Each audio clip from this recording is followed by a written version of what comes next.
नमस्कार दोस्तों, आज हम लाडली बहना योजना की केवाईसी से संबंधित कुछ महत्वपूर्ण अपडेट लेके आए हैं कि यहाँ पर केवाईसी हुआ कि नहीं, इसका स्टेटस कैसे चेक करेंगे। इस प्रकार से दिख रहा है यानी कि हमारा केवाईसी हो गया है कि नहीं। और इस प्रकार से जब दिखाई देता है, लोग कंफ्यूजन रहते हैं हमारा केवाईसी हो गया है कि नहीं। यानी इसमें बता रहा है 24 घंटे के भीतर, और कई बार यहाँ पर दिखाता है कि समग्र में आधार की स्थिति लिंक नहीं है और बैंक खाते की जानकारी अप्राप्त अप्राप्त इस प्रकार से दिख रहा है। और कई बार ऐसा दिखता है, यहाँ पर देख सकते हैं कि आधार कार्ड उपलब्ध नहीं है और आधार कार्ड उपलब्ध है। उपलब्ध होने पर भी वहां से लौटा दिया जा रहा है कि आपके आधार में मोबाइल नंबर लिंक नहीं है। इस प्रकार से यहाँ पर देख सकते हैं, कई बार केवाईसी करने पर यह आता है कि इस प्रकार से दिखाई दे देगा और बोला जाएगा कि क्या आप अपना पिछला अनुरोध रद्द करना चाहते हैं या नया जनरेट करना चाहते हैं। यानी इस प्रकार की कई सारी समस्याएं आती है। और कई बार इस प्रकार से डाटा दिखाई देता है कि समग्र के अनुसार ये, आधार के अनुसार ये, इस प्रकार से नाम अपना सही करना चाहते हैं, गलत करना, जो भी इस प्रकार से दिखाई देता है, तो लोग बहुत सारा कंफ्यूज में रहते हैं। तो चलिए आज आपका सारा कंफ्यूजन क्लियर कर देते हैं। तो सबसे पहले आप जैसे ही समग्र आईडी पोर्टल पर जाएंगे, समग्र आईडी पोर्टल पर जैसे ही जाएंगे आपके सामने कुछ इस प्रकार से दिखाई देगा। यानी समग्र पोर्टल इस प्रकार से आपके सामने दिखाई देगा। यहाँ पर पहले ही आता है कि समग्र पोर्टल में ई-केवाईसी करने के लिए यहाँ क्लिक करें। अगर आपको ई-केवाईसी करना है तो यहाँ क्लिक करें। जैसे ही आप यहाँ क्लिक करेंगे तो आपके सामने कुछ इस प्रकार से आएगा, इस प्रकार से आ जाएगा। और इस प्रकार से आएगा, यहाँ पर समग्र आईडी में आपको अब समग्र आईडी डालने के लिए बोला जाएगा। इसके बाद जैसे ही कैप्चा फिल करेंगे तो अगर आपके समग्र आईडी में मोबाइल नंबर लिंक होगा तो दिखाई देगा। जैसे कि यहाँ पर देख सकते हैं कि जो हमारा यह समग्र आईडी है, इसमें उपलब्ध है तो जरूर दिखा रहा है, लेकिन मोबाइल नंबर लिंक है कि नहीं उसकी स्थिति नहीं दिखा रहा है। तो जैसे ही आप अपना यहाँ मोबाइल नंबर समग्र आईडी डालेंगे और आगे बढ़ाएंगे तो आपको मोबाइल नंबर दिखा देगा। अगर होगा तो भी, नहीं होगा तो डालने के लिए कहेगा कि आपका मोबाइल नंबर दर्ज नहीं है, कृपया अपना मोबाइल नंबर दर्ज करें। एक कंफ्यूजन क्लियर हो गया होगा कि अगर आपके समग्र आईडी में आधार कार्ड उपलब्ध है लिखा हुआ है, फिर भी आपको मोबाइल नंबर अपडेट करवाना जरूरी है, क्योंकि वहां से फॉर्म लौटा देते हैं। दूसरा कंफ्यूजन क्लियर करते हैं आपको। दूसरा कंफ्यूजन इस प्रकार से जब आता है कि इस प्रकार से दिख रहा है कि आपका अनुरोध एक दर्ज किया गया है, तो क्या आप पुनः से जनरेट करना चाहते हैं। अगर आप एक बार ऐसा अनुरोध दर्ज कर लिए हैं तो आप पुनः से अनुरोध जनरेट अगर करना चाहते हैं तो कर सकते हैं, नहीं करना चाहते हैं तो भी कोई दिक्कत नहीं, यह आपका अनुरोध दर्ज हो जाएगा। यानी कि आपको बता दें कि जैसे ही आप ऑनलाइन केवाईसी करते हैं तो यह आपका प्रोसेस आपके पंचायत, आपके नगर निगम के पास भेजा जाता है। तो जब वहां से वह अप्रूव करते हैं यानी क्लिक करते हैं तो यहाँ से यह काम क्लियर हो जाता है। तो आप यहाँ हाँ और नहीं दोनों ऑप्शन का उपयोग कर सकते हैं। हालांकि मोबाइल नंबर दर्ज करना जरूरी है। तो ठीक है, अगर एक बार आप दर्ज कर दिए हैं, 24 घंटे से ज्यादा भी समय लेता है, जैसे इस प्रकार से कर दिए हैं, 24 घंटे से ज्यादा भी समय ले सकता है, तो उसके लिए अगर आपको इस प्रकार से दिखा रहा है, यानी कि इस प्रकार से दिखा रहा है, तो आप उसके लिए इंतजार कर सकते हैं। ठीक है, बार बार केवाईसी करवाने की जरूरत नहीं है और कहीं भी पैसा देने की जरूरत नहीं है। तीसरी बात आती है कि इस प्रकार से, जैसे ही इस प्रकार से आपके सामने दिखाई देता है, तो तीसरा कंफ्यूजन इस प्रकार से है। तो अगर आपके सामने इस प्रकार से दिखाई दे रहा है तो आप समझिए कि 24 घंटे के भीतर या 48 घंटे के भीतर जैसे ही आपके पंचायत या नगर निगम वाले खाली होंगे तो आपका काम अप्रूव कर देंगे। तो अप्रूव करने के बाद आपका सब चीज सही हो जाएगा। जैसे ही अब आप चेक कैसे करेंगे, कंफ्यूजन तो हो गया। चलिए पूरे वीडियो में बने रहिए, हम आपको दिखाते हैं चेक कैसे करेंगे।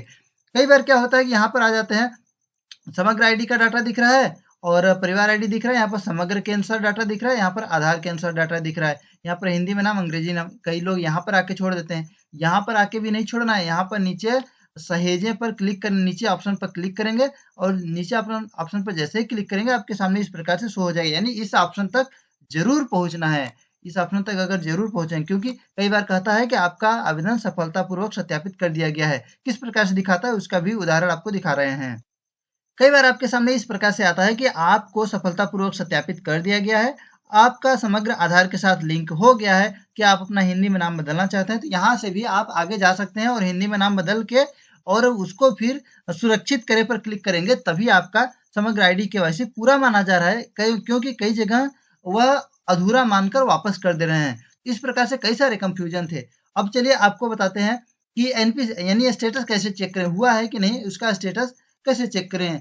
आपको बता दें कि जैसे ही आप इस प्रकार से जाएंगे, यहाँ पर केवाईसी, इसको क्लोज करेंगे और ई केवाईसी की स्थिति जाने पर क्लिक करेंगे। जैसे ही स्थिति जाने पर क्लिक करेंगे तो आपके सामने कुछ इस प्रकार से पेज खुलेगा। यहाँ पर अपना समग्र आईडी डालेंगे और कैप्चा डालेंगे और यहाँ पर खोजे पर क्लिक कर देंगे। जैसे यहाँ पर नहीं दिखा रहा है, यानी आपका केवाईसी नहीं हुआ है अभी तक। अप्राप्त जानकारी दिखा रहा है, अप्राप्त जानकारी दिखा रहा है यहाँ पर, तो अब मतलब आपका केवाईसी भी नहीं हुआ है। बैंक खाते में आधार की स्थिति अप्राप्त है यानी नहीं है, यानी कुछ भी नहीं हुआ है। आपको केवाईसी करवाने के बाद इंतजार करना है, यानी आपका बैंक। इसके बाद अब कुछ और इस प्रकार से दिखाता है, एक और जानकारी आपको दिखा दें, ये कई लोगों का डाटा जो है इस प्रकार से दिखाएगा। जैसे ही केवाईसी करेंगे तो यहाँ पर देखें समग्र आईडी दर्ज किया और कैप्चा दर्ज किया, खोजे पर क्लिक किया, बता दिया कि यहाँ पर समग्र में आधार की स्थिति दर्ज है, यानी हाँ, यानी इनका केवाईसी हो गया है। इनका केवाईसी हो गया है। अब वह आधार से चेक कर लेगा डाटा कि आपके बैंक खाते में आधार लिंक है कि नहीं। अगर आपका वही आधार आपके बैंक खाते में लिंक है, यहाँ पर अप्राप्त जानकारी जहाँ है वहां पर हाँ आ जाएगा, यानी आपका वही आधार बैंक खाते में लिंक रहेगा, तो यहाँ पर अप्राप्त की जगह हाँ आ जाएगा। और बता दें आपको कि डीबीटी अगर आपके खाते में सक्रिय है, यानी डायरेक्ट बेनिफिट ट्रांसफर, यानी आपके खाते में आधार कार्ड से पैसा चला जाएगा अगर, तो उसकी भी जानकारी यहाँ पर शो हो जाती है, क्योंकि यह सारा जगह से डाटा उठा के लाता है। अगर आपको लाडली बहना योजना की केवाईसी करके और लाभ पाना चाहते हैं तो आपको तीनों इस प्रकार की तीनों जानकारी हाँ हाँ होना चाहिए, इसमें भी हाँ, इसमें भी हाँ और इसमें भी हाँ होना चाहिए। तभी आपका लाडली बहना योजना का डीबीटी आधार से डायरेक्ट ट्रांसफर होकर आपके खाते में पैसा आएगा। तीनों हाँ होना जरूरी है। आपको आपके कई सारे कंफ्यूजन मैंने क्लियर कर दिया, यानी कि केवाईसी की स्थिति कैसे चेक करेंगे और आपका मोबाइल नंबर कैसे चेक करेंगे। अगर मोबाइल नंबर रहेगा तो यहाँ पर केवाईसी जैसे ही समग्र आईडी डालेंगे तो मोबाइल नंबर आपका दिखा देगा। ठीक है। अगली बात यहाँ पर अगर बता दें आपको कि इस बार अगर ऐसा दिखाएगा तो क्या करेंगे आप, चेक कर भी सकते हैं, नहीं भी कर सकते हैं। ठीक है। अगर आपके आधार कार्ड में उपलब्ध है लिखा हुआ है फिर भी मोबाइल नंबर दर्ज करना जरूरी है। सारे में उपलब्ध है होने के साथ ही मोबाइल नंबर भी दर्ज होना चाहिए। आप अपना केवाईसी यहाँ से करेंगे, स्थिति यहाँ से चेक करेंगे, यह भी बता दिया मैंने। अगर आपका सारा इस प्रकार से दिखा रहा है मतलब आपका डाटा कुछ नहीं हुआ है। देख सकते हैं नहीं, अप्राप्त अप्राप्त लिख रहा है। ठीक है। तो इस प्रकार से जब तक आपका इस प्रकार से नहीं आएगा और 24 घंटा वेट नहीं कर लेते हैं तब तक आपकी केवाईसी नहीं मानी जाएगी।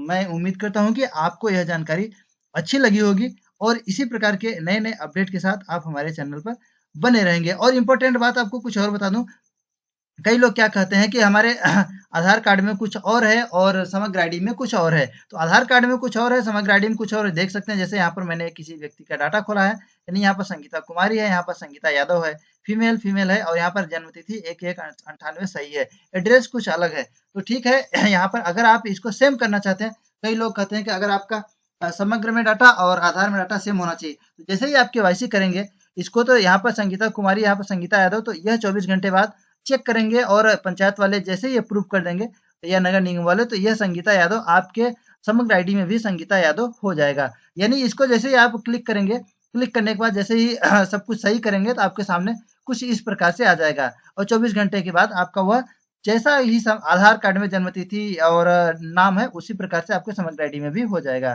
ठीक है, मिलेंगे अगली वीडियो में। नमस्कार।